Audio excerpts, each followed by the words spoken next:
कल से हम जो है वो क्वेश्चन स्टार्ट कर देंगे। ठीक है, आज हमारी जो है डिस्कशन जो होगी उसको देखते हुए कल जो है हम अपने क्वेश्चन जो है वो स्टार्ट कर देंगे। अच्छा, एक आपने पढ़ा था क्रेडिट सेल्स, किसी को पता है कि क्रेडिट सेल्स क्या होती है?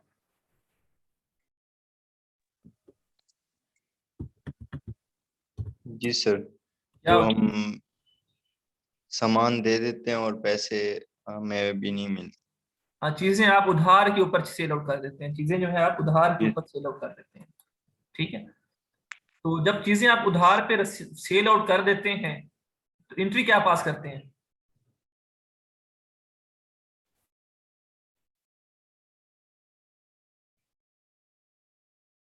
सेल्स की एंट्री क्या होती है?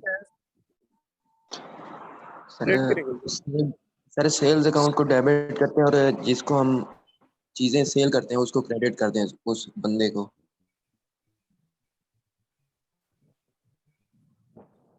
कोई और बताए, गलत बताया आपने। अकाउंट रिसीवेबल डेबिट और सारा अकाउंट सर जो रिसीवेबल गुड्स डेबिट करते हैं हम, सेल्स को डेबिट नहीं करते। कुछ जब बात करें ना सर जो गुड्स उसे डेबिट कर देंगे और डेबिट कर रहा हूँ क्योंकि सेल्स तो मेरे पास जो है वो इनकम है, इनकम मेरी हुई है तो डेबिट क्यों होगी, वो क्रेडिट होनी चाहिए। तो जब आप एंट्री बताने लगी हो तो पहले उसके बारे में थोड़ा सोचा करें, सेंस बनाई करें कि क्या ये एंट्री जो मैं बोल रहा हूँ क्या वो लॉजिकली ठीक है। ठीक है, तो सेल जब आप क्रेडिट पे करते हैं तो आप क्या करते हैं, अकाउंट रिसीवेबल को डेबिट करते हैं और सेल्स जो है उनको आप क्रेडिट करते हैं। ये एंट्री जो है आप पास करके आए हैं। ठीक है, ये मैंने आपको जो है पिछले सेमेस्टर पूरे में ये पास करवाई है एंट्री, अकाउंट रिसीवेबल डेबिट और सेल्स क्रेडिट। अब जो बात करने वाली है या समझने वाली है वो ये है कि ये जो आपके पास अकाउंट रिसीवेबल है, कि आपके पास जो अकाउंट रिसीवेबल है, ठीक है, तो सपोज कितने से है ये, 1,000 से, 1,000 से अकाउंट रिसीवेबल है। तो ये पॉसिबिलिटी, क्या पॉसिबिलिटी है, ये पॉसिबिलिटी ये है कि या तो ये 1,000 रुपए का 1,000 रुपए मुझे मिल जाएगा, ठीक है, फुली रिकवर्ड, फुली रिकवर हो जाएगा, फुली रिकवर्ड।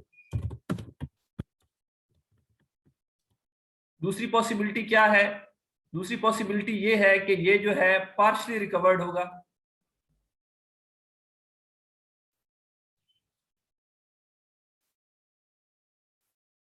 ठीक है, ये जो है पार्शली रिकवर्ड होगा।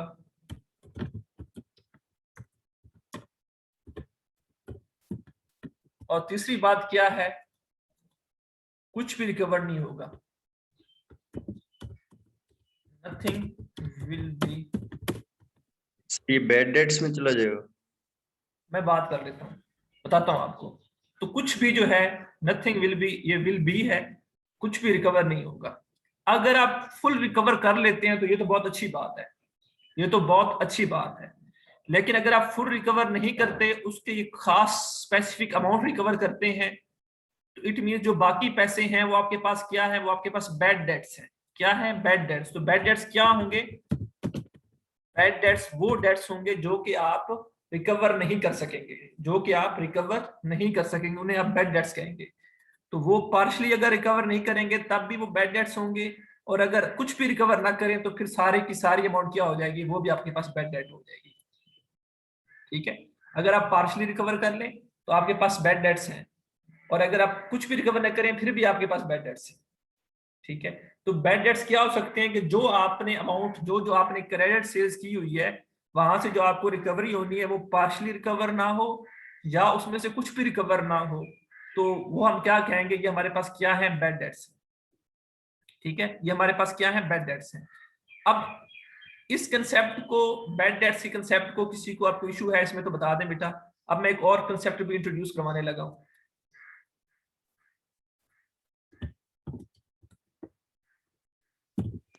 सर पार्शियली रिकवर्ड में डिस्काउंट वाला सिस्टम तो नहीं आएगा? जी बेटा, नहीं, डिस्काउंट उसमें नहीं होगा, उसमें डिस्काउंट वाली बात नहीं करनी है आपने। अगर सपोज मतलब डिस्काउंट नहीं हो, अब सपोज यहाँ पे डिस्काउंट के बाद अकाउंट रिसीवेबल जो है वो 900 बचते हैं, लेकिन फिर भी जो है वो 900 जो है आपको पूरे नहीं मिलते, बल्कि आपको 700 मिलते हैं या 600 मिलते हैं। Okay sir. ठीक है, उस सूरत में भी जो है आपके पास वो पार्शियली रिकवर्ड है। एक कंसेप्ट और मैं लेकर आ रहा हूं जिसे मैंने नाम दिया डाउटफुल डेट्स। अब होता क्या है, होता यह है कि हम जो है वो जब सेल्स कर लेते हैं तो हमने एक बात जो सीखी है वो ये सीखी है कि जिस पीरियड का एक्सपेंस हो, जिस पीरियड की इनकम हो, उस पीरियड में चार्ज कर दी जाए।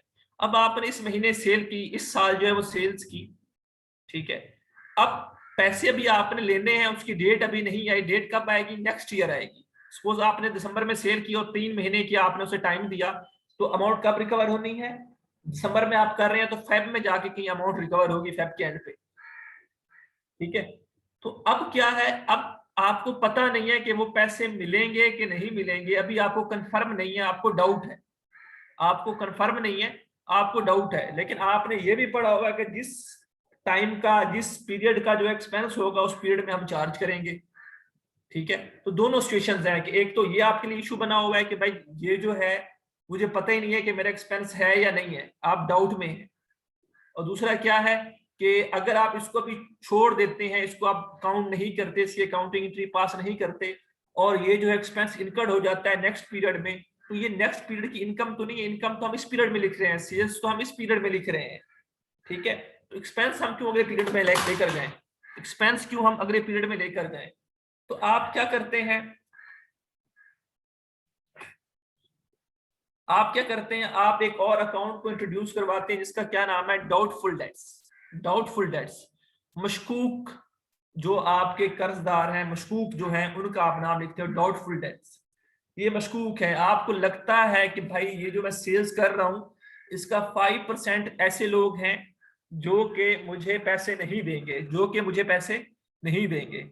ठीक है, तो आप क्या करते हो, एक प्रोविजन क्रिएट करते हो। क्या करते हो, प्रोविजन। अब प्रोविजन क्या है, उसकी डेफिनेशन लिख लें, अमाउंट सेट असाइड, एक अमाउंट जो कि आप सेपरेट करते हैं, सेट असाइड रखते हैं,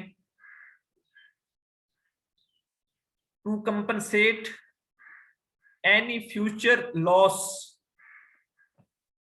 फ्यूचर के किसी भी लॉस को कंपनसेट करने के लिए आप एक अमाउंट सेट असाइड रखते हैं, सेपरेट करके रखते हैं, उससे आप क्या कहते हैं, उससे आप प्रोविजन कहते हैं। तो डाउटफुल डेट्स के बारे में भी यही है, एक्सपेंस जिसके ऊपर एक अकाउंट रिसीवेबल जिसके ऊपर आपको डाउट है, आप उसकी एक स्पेसिफिक अमाउंट जो है वो सेट असाइड रखते हैं, तो आपको लगता है कि ये रिकवर नहीं हो सकती, तो आप उसके लिए क्या बनाते हैं, प्रोविजन बनाते हैं। अभी मैं आपके पास इसकी एंट्रीज अभी इस टॉपिक और ना ही मैं इसकी जो एंट्रीज हैं वो अगले लेक्चर्स में करूंगा। इसकी एंट्री मैं तब करूंगा जब हम वर्कशीट कर रहे होंगे। अभी जस्ट मैंने आपको कैलकुलेशन समझानी है और फिर इस कैलकुलेशंस को हमने यूज करना है क्वेश्चंस में। इसकी एंट्री अभी नहीं करने लगे, जस्ट जो है कैलकुलेशंस करेंगे हम।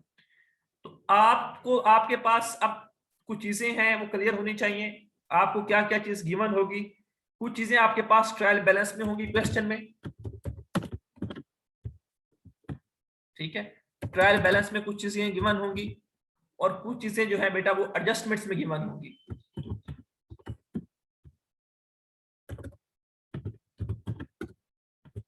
ठीक है, तो जो चीजें ट्रायल बैलेंस में गिवन होंगी उन्हें हम ओल्ड का नाम देंगे कि ओल्ड। सपोज अगर ट्रायल बैलेंस में डाउटफुल डेट्स पड़े हुए हैं तो ये कौन से होंगे, ये ओल्ड होंगे। ठीक है, इसी तरह से अगर ट्रायल बैलेंस में बैड डेट्स पड़े हुए हैं तो ये कौन से होंगे, ओल्ड होंगे। ठीक है, और एडजस्टमेंट में अगर कोई आपके पास एडजस्टमेंट आती है, ठीक है, तो जो डाउटफुल की एडजस्टमेंट आएगी, डाउटफुल डेट्स की प्रोविजन रखेंगे या जो भी एडजस्टमेंट आएगी उससे आप क्या नाम देंगे, न्यू की, न्यू है। और इसी तरह से बैड डेट्स का अगर वो कुछ कहता है उसे भी आप कंसीडर करेंगे कि ये क्या है, ये न्यू है। ठीक है, इस डिस्कशन में किसी को कोई मसला है, ये ओल्ड कौन सी होगी और न्यू कौन सी होगी, क्लियर है सर। ठीक है। अब मैं आपको एक बात जो है वो बता देता हूं, करना क्या है आपने,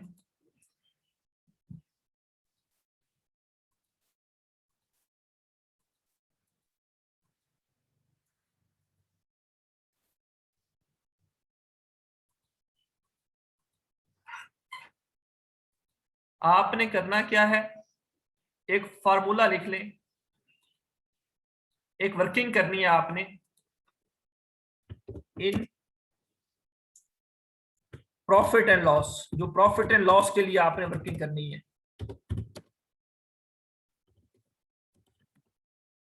उसमें आपने एक वर्किंग करनी है। क्यों कर रहे हैं ये मैं आपको बाद में बताऊंगा, अभी नहीं, जब वर्कशीट करेंगे तब। आपने उसके लिए क्या करना होगा, आप क्या करेंगे, न्यू प्रोविजन। न्यू प्रोविजन कौन सी होगी, जो एडजस्टमेंट गिवन है उसमें आप ऐड करेंगे क्या चीज, ओल्ड बैड डेट्स, जो कि ओल्ड बैड डेट्स कहां पे गिवन होते हैं, ट्रायल बैलेंस में, ट्रायल बैलेंस में, ठीक है। और ये कहां पे गिवन होती है, ये आपकी एडजस्टमेंट में गिवन होती है, ठीक है। उसके बाद फिर ऐड करेंगे इसमें न्यू बैड डेट्स, ये कहां पे होंगे, ये आपके एडजस्टमेंट में होंगे, ठीक है। और फिर जो है, जो आपके पास ये आंसर आएगा उसमें से आप लेस कर देंगे क्या, ओल्ड प्रोविजन, ठीक है। न्यू प्रोविजन जो कि एडजस्टमेंट में होगी, उसमें आप ऐड करेंगे ओल्ड बैड डेट्स जो कि आपके पास ट्रायल बैलेंस में होंगे, और उसमें जो है आप फिर जो है ऐड करेंगे न्यू बैड डेट्स जो कि आपके एडजस्टमेंट में होंगे, और उसमें जो है आप लेस करेंगे क्या, ओल्ड प्रोविजन। तो आपके पास एक अमाउंट आएगी, इससे आप जो है क्या कहेंगे, बैड डेट्स या डाउटफुल डेट्स कहेंगे, डाउटफुल डेट्स, या इससे आप बैड डेट्स भी कह सकते हैं।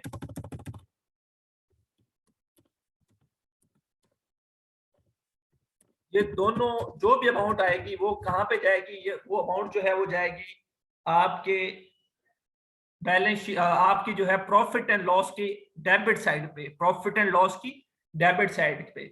जब भी बैड डेट्स की कोई ना कोई अमाउंट गिवन होगी कहां पे, एडजस्टमेंट्स में, तो आपने ये वर्किंग करनी है। इस वर्किंग में जो जो चीज अवेलेबल है उसको वहां पे एडजस्ट करते जाएं, और यहाँ पे एक अमाउंट आएगी, और ये अमाउंट आपने कहाँ पे ले जानी है, आपने आपने जो है ये अमाउंट लेकर जानी है प्रॉफिट एंड लॉस के डेबिट साइड पे, ट्रेडिंग अकाउंट की डेबिट साइड पे नहीं, प्रॉफिट एंड लॉस के डेबिट साइड पे, ठीक है। एक ये वर्किंग अपने ज़हन में बिठा लें, इसको लिख लें, इस वर्किंग को जल्दी से लिख लें। ये वर्किंग आपने करनी है जब बैड डेट्स की एंट्री गिवन हो। ये किस लिए करनी है आपने, प्रॉफिट एंड लॉस के लिए। ये किस लिए करनी है आपने, प्रॉफिट एंड लॉस के लिए। किसी को इसमें इशू है बेटा तो पूछें अभी।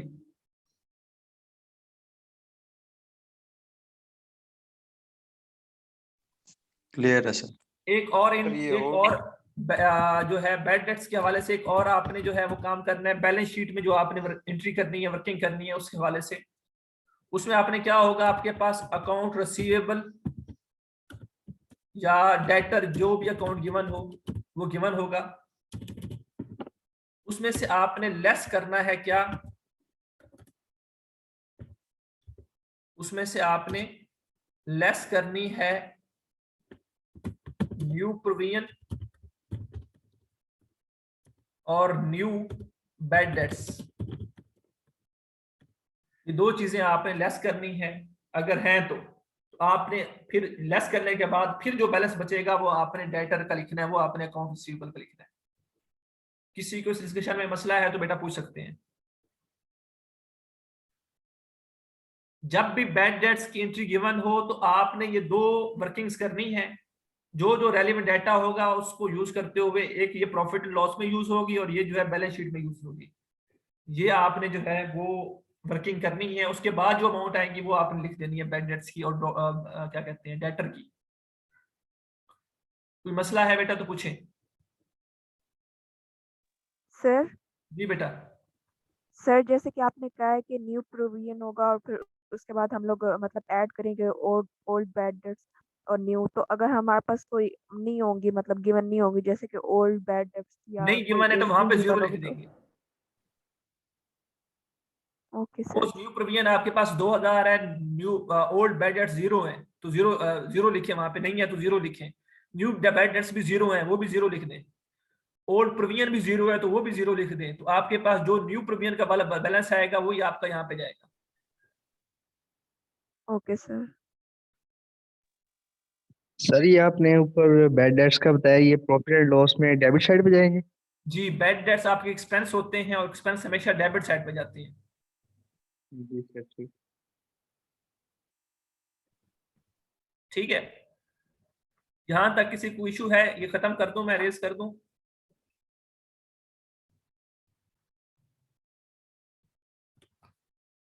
ठीक है, क्लियर है सर। ठीक है। एक वर्किंग ये जो मैंने आपके साथ डिस्कस करनी थी, और अब एक लास्ट वर्किंग रहती है जो मैंने डिस्कस करनी है, वो ये है कि कभी कभी हम जो है प्रोविजन क्या होती है? एक अमाउंट जो है हम सेट असाइड रखते हैं, मैंने वही आपको बताई हुई है। ठीक है, तो वो प्रोविजन कभी कभी हम रखते हैं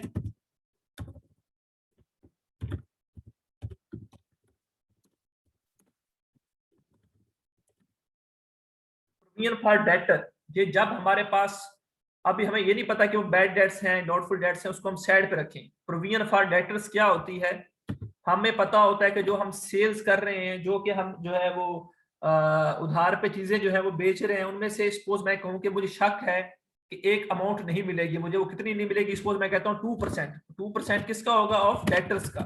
जो डेटर्स का होगा उसका 2% ले लेंगे कि ये अमाउंट मुझे नहीं मिलेगी, ये अमाउंट मुझे नहीं मिलेगी।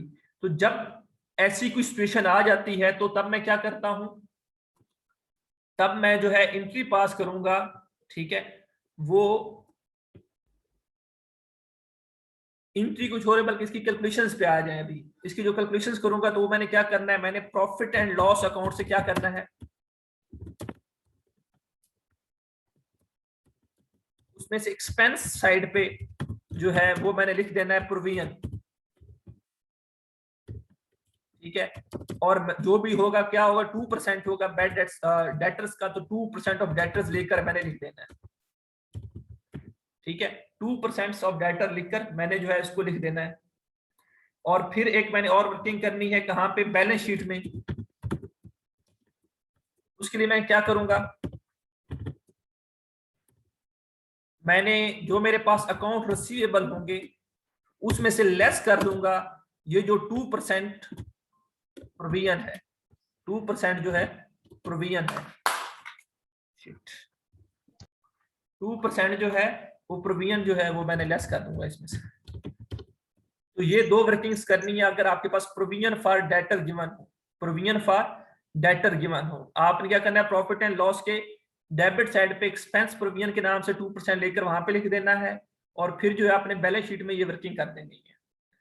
और एक और प्रोविजन डेटर्स के लिए भी होती है, प्रोविजन क्रेडिटर्स के लिए भी होती है। आपको लगता है कि ये पैसे जो है आपको बच जाएंगे, आपके क्रेडिटर्स जो हैं उनसे आप डिस्काउंट क्लेम कर लेंगे और आपको जो है ये पैसे नहीं देने पड़ेंगे। ठीक है, उसके लिए आप क्या करते हैं? आप प्रॉफिट एंड लॉस में क्रेडिट साइड पे, क्योंकि ये अमाउंट आपको बच जानी है, सेव होनी है, आपने डिस्काउंट जो है वो क्लेम कर लेना है, क्रेडिट साइड पे जो है वो 2% ले लेंगे, या जो भी परसेंटेज होगी वहां पे गिवन 2% ऑफ क्रेडिटर्स, तो वो आप ले लेंगे। और उसके साथ साथ जो है आपने जो है वो बैलेंस शीट में भी जाना है,